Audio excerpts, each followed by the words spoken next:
I'm Caroline Weber, a French professor here at Barnard, and I wanted to talk briefly about how my French language knowledge came in handy while I was researching my latest book project, Proust's Duchess, about the three real-life grandes dames in turn-of-the-century Paris who inspired the fictional character of the Duchesse de Guermantes in Proust's À la recherche du temps perdu. So here's Proust as a kid in 1887. He was roughly what we would call like a sophomore or a junior in high school in Paris. He was bourgeois and half Jewish, and he was fascinated by the aristocracy, which was a class that was very still exclusive and elite in Paris at the turn of the century, despite the fact that it was an ostensibly democratic government by then. Proust was a history buff, and so following in his footsteps, I was able to read the medieval and feudal legends of the French and Belgian aristocracy that intrigued him growing up. I was able to read many genealogical and historical documents connected to the history of the French nobility. I was able to read Proust's manuscript notes and drafts of his novel À la recherche du temps perdu. And while I was doing that research, reading his notes and different pages and passages for his novel, I came across his famous description of the Duchesse de Guermantes as a mix between a goddess and a swan. And here's his drawing of that character. And one of his real-life sources of inspiration was Elizabeth Greffule, who was born in 1860, died in 1952, so she lived a long time, and she was known as the most beautiful, blue-blooded, richest, and most cheated-on woman in Paris. Her husband, Henry Greffule, whom she married in kind of an arranged aristocratic marriage at age 18 in 1878, cheated on her with up to 300 women. Nevertheless, the two of them had a daughter who went on to have a whole bunch of kids, so there are a number of descendants of Elizabeth's, and actually people, even a few people who knew her, who are still alive today. And speaking and reading and writing French was indispensable to me in doing research into her. For instance, a friend of mine in Paris, who's a great-great-granddaughter of Elizabeth's, pointed me to a man called Jean-Louis Poiret, who was actually a little boy growing up in the Greffule compound, this massive mansion in the middle of Paris, known to the neighbors as the Vatican because it was so huge and imposing. This, as a little boy, Jean-Louis Poiret was the son of one of the 35 on-site live-in servants who catered to the Greffule, and he, in recent years, wrote an unpublished illustrated memoir about what it was like to grow up with the Comtesse Greffule. It was called Ma Comtesse, My Countess, and he wonderfully sent me a copy of it so I could see stories that had never been told or seen before about Elizabeth Greffule, despite the fact that she had been one of the most celebrated women of her era, really the most famous and prestigious of the society hostesses, and a great patron of the arts. So this is just one page from Poiret's unpublished manuscript. I was also able to communicate with the current head of the family of Elizabeth's descendants, a man who unfortunately died a few years ago called the Duc de Gramont. And so I wrote to him 7 years ago when I was starting out on the project, asking for permission to consult Elizabeth's private archives. He granted me that permission, and as a result, I was able to delve through about 200 huge boxes of her private papers, where I learned all kinds of things about her that made their way into my biography. Elizabeth, as I mentioned, was very unhappily married to this man, Henry Greffule, who was a chronic philanderer.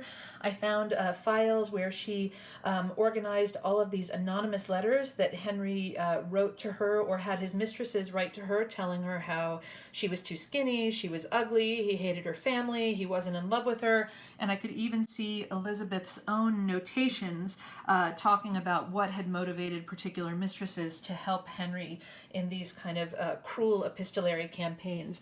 I found a number of diaries where you see tear stains on the pages where she's writing about how badly Henry treats her.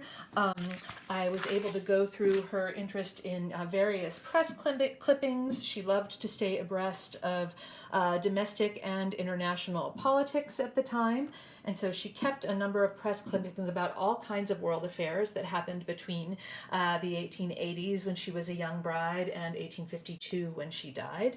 I was able to read a number of her sketches and notes for her own fashion designs. She was a famous fashion icon in her day. Here she is dressed up like one of her ancestresses, Madame Tallien, who had been a society hostess in the 1790s. So reading these unpublished documents about her clothing design was really, really interesting. She kept press clippings from the society pages, and the kind of aristocratic news press, a little bit like the celebrity tabloid press today, kept eager and avid tabs on the women of the French aristocracy at all the parties they went to all year round. And Elizabeth, here's an image Elizabeth saved from one of her first big balls she attended in Paris in 1880 when she was only still 21 years old. There she is dressed as the goddess Diana, and these are real diamonds on this little Diana's crescent in her hair. In addition to her diaries, she was worried that Henry, despite his constant philandering, would read her diaries and find out about her secrets. She had a number of secret, if always seemingly unconsummated, crushes on various men in her circle, both other aristocrats and sometimes the artists who admired her from afar and who made their way by dint of considerable persistence into her salon for occasional gatherings. So she actually invented this shorthand that was a code she used to write to herself when she was writing juicy things about the different crushes she had and the different love letters she received. And even here, reading French was indispensable, because when she's not writing in her weird shorthand, she's writing in French. The shorthand turned out to be based on a mid-19th century Belgian form of stenography, and I spent about a year trying to solve the code, and I cracked most of it, so I could read most of this and transcribe this into my book. Elizabeth, being one of the most illustrious aristocrats of her day, the highest ranked and the richest, kept collections of all of the visiting cards of the people who came to call on her. And so I was able to read the little notes that people would leave for her. Here's somebody who's an envoy, a diplomatic envoy from the King of Bavaria, whom Elizabeth admired greatly, with just a little note thanking her for a visit at her house. She was a patron of the arts, and so here's an enlarged copy of a visiting card that was left for her by Claude Monet, who is one of the many, many artists whose work she was interested in and supported. She also hosted weekly recitals at her mansion in Paris throughout the winter and spring months, and so here are some of her handwritten programs for those recitals, with names of occasionally her friends and relatives when they volunteered to chime in and participate in making the music. She herself was an accomplished pianist.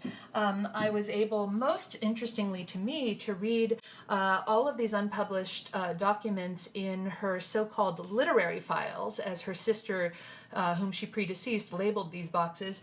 And for instance, I found a whole bunch of letters that were sent to her between the years of 1887 and 1889, all in this handwriting. It was quotations about love, and also handwritten love poems in the same handwriting that were left for her on her pew at the Église de la Madeleine in Paris.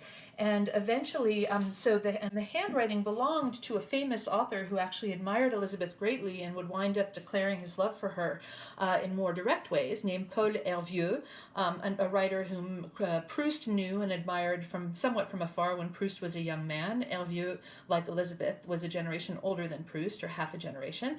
But one of the fascinating things by looking at all this archival material was that I actually learned that Hervieux had just been kind of a handwriting disguise for the real author of these poems, Georges de Portoriche, another poet of Hervieux's generation who was madly in love with the Comtesse Greffule and eventually told her that he was the author of all of these love poems. So it was really thrilling to trace that unrequited love story that seemed to be the work of two different great and illustrious writers. Both of these men would wind up being elected to the Académie Française, the temple to Gallic literary genius that was founded in the 17th century and still exists today. I also read hundreds and hundreds of private letters between Elizabeth and her closest confidant, her cousin Robert de Montesquieu, who also became a friend of Marcel Proust's and inspired another character in Proust's novel. This is a homemade self-portrait where Robert de Montesquieu is calling himself the hunter of bats.